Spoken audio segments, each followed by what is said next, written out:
পরিচারিকা থেকে বিজেপি সরকারের মন্ত্রী স্বপ্নের যাত্রা আউশ গ্রামের কলিতা মাঝের শুভেন্দু অধিকারীর মন্ত্রিসভাতে ঠাঁই।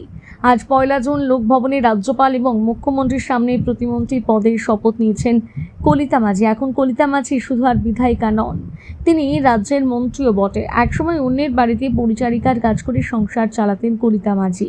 মাসে আয় ছিল মাত্র 2,500 টাকা। অভাব, লড়াই আর অপমানকে সঙ্গী করে কেটেছে জীবনের একটা বড় সময়।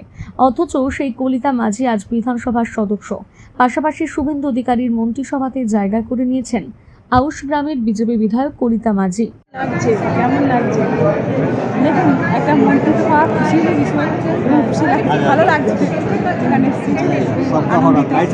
কী কী করার ইচ্ছে আছে আপনার?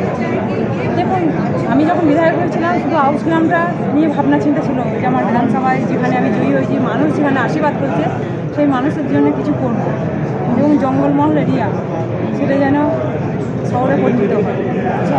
কিন্তু এখন তো পুরো পশ্চিমবঙ্গের দায়িত্ব দিয়েছে, দেখা যাক।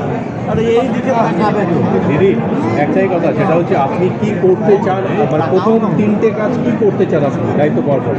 আমার বিধানসভার জন্য আমার প্রথম কাজ ছিল পুষ্করা হসপিটাল বানানো এবং ফায়ার ব্রিগেড, জল, মানুষের যে জলের খুব অভাব ছিল যখন বিধায়ক হয়েছিলাম তখন এটা আমার প্রতিশ্রুতি ছিল।